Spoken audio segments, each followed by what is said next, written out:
Hello everyone, শানুজুয়েল collection ব্লগের next ভিডিওতে প্রত্যেককে জানাচ্ছি ওয়েলকাম। আজকে এই 3D যেই লোটাসটা রয়েছে সেই লোটাসটা কিভাবে বানাতে হয় সেটাই শেখাবো তোমাদেরকে, সম্পূর্ণ ফ্রি টিউটোরিয়াল। এবং ইউটিউব থেকে শিখেও কিন্তু অনেকে বিজনেস করছে। তবে আবারও বলে রাখছি, যারা খুব সুন্দরভাবে সব কিছু জেনে বুঝে র ম্যাটেরিয়াল কোথা থেকে কিনতে হবে এবং ভালো ক্লিন অ্যান্ড ক্লিয়ারভাবে সবটা শিখে একটা গাইডেন্স নিয়ে যদি বিজনেস স্টার্ট করতে চাও, আমার পেইড ক্লাস রয়েছে এবং বুকিংও চলছে। জুনের লাস্ট উইক থেকে ক্লাস স্টার্ট হচ্ছে। যারা ক্লে জুয়েলারি বানানো শিখতে চাও তারা কিন্তু অবশ্যই বুকিং সেরে ফেলো।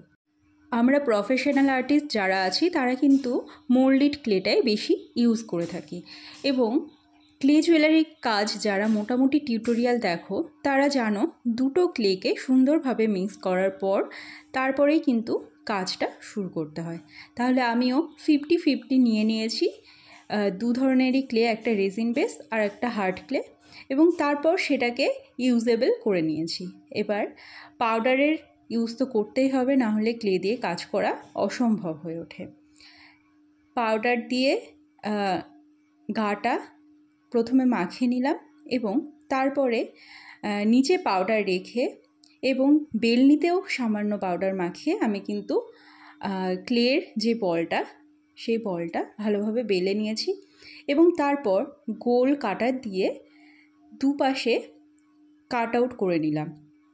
এবার আঙুল দিয়ে আমি হালকাভাবে প্রেস করে দিচ্ছি এবং এটাই হবে আমাদের 3D লোটাসের বেস। এটা দিয়ে আমি ইয়াররিংস তৈরি করব। তোমরা কিন্তু হাতের যে ব্যাঙ্গেলস হয় সে ব্যাঙ্গেলসের উপরে লাগাতে পারো বা গলার চকার হিসাবে লাগাতে পারো এবং যেরকম নেকলেস দেখালাম সেরকম নেকলেসও করতে পারো। এবার পাপড়ি করার জন্য কি করতে হবে, প্রথমে ক্লেটাকে সমানভাবে বেলে নিতে হবে গোল মতো লম্বা আকারে যেভাবে দেখালাম, এবং তারপর কাট আউট করে নিতে হবে। এবং কাটিং করার পর তোমরা দেখতে পারবে যে পরিমাণে মাটি প্রত্যেকটা কাট আউটের মধ্যে থাকছে সেটা অ্যাপ্রক্সিমেটলি সেম। অর্থাৎ যখন পাপড়িগুলো তৈরি করব সব পাপড়িগুলো সমান মাপের হবে। সেই কারণে এই প্রসেসে কাটিংটা সেরে নিতে হয়। এটা টোটাল দুটো লেয়ারে পাপড়িগুলো থাকছে। ফার্স্ট লেয়ারের পাপড়িগুলোর জন্য একটু বড় মাপের বলগুলোকে আমি পাতার শেপ দেব।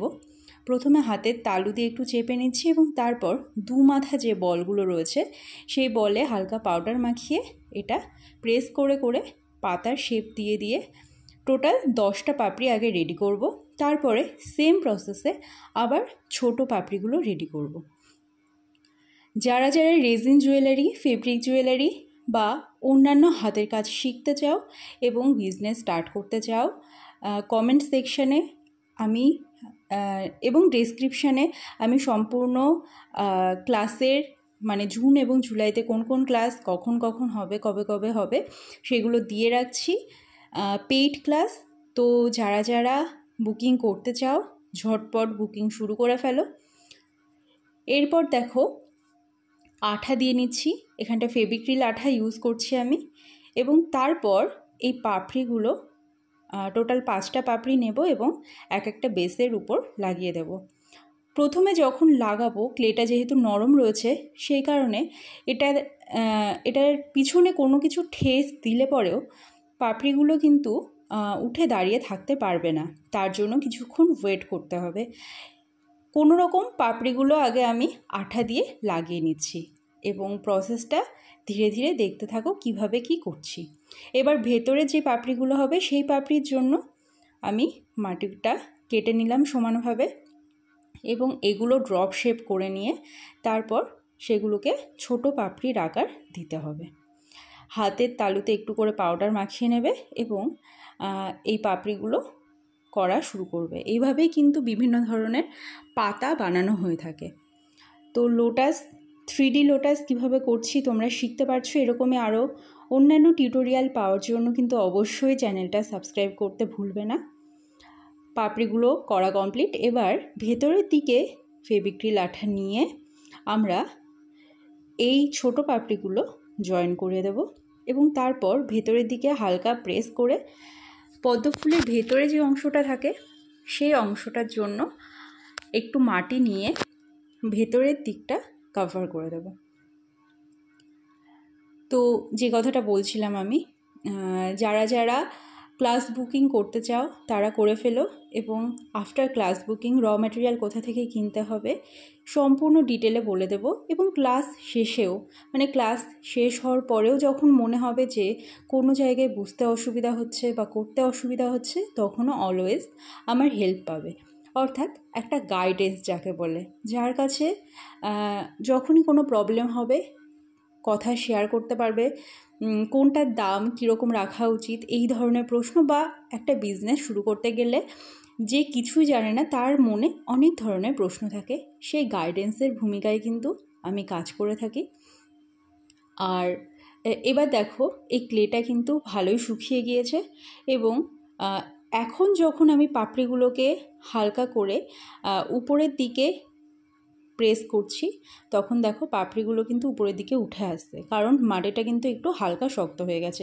এইভাবে আরও একটা পদ্ম ফুলও যে পাপড়িগুলো রয়েছে সেই পাপড়িগুলো উপরের দিকে একটু প্রেস করে করে সেটাকে 3D লেয়ার দিতে হবে।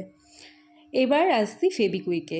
যদি পাপড়িগুলো খুলে যায় তাহলে কিন্তু কাস্টমারের কাছে অপমানিত হতে হবে, তাই ফেবিকুইক দিয়ে আরও একটু জোরালো করে নিচ্ছি আঠাটা। তাহলে আজকে টিউটোরিয়াল তোমাদের কেমন লাগলো অবশ্যই জানাতে কিন্তু ভুলো না। এরপরে কালার করে দিলেই কমপ্লিট হয়ে যাবে তোমার পদ্ম ফুল। সেটা দিয়ে ওরকম চকার বা হাতের ব্যাঙ্গেলসের উপরে সেট বা ইয়াররিংস কিন্তু আরামসে করতে পারো। দেখা হচ্ছে নেক্সট ভিডিওতে।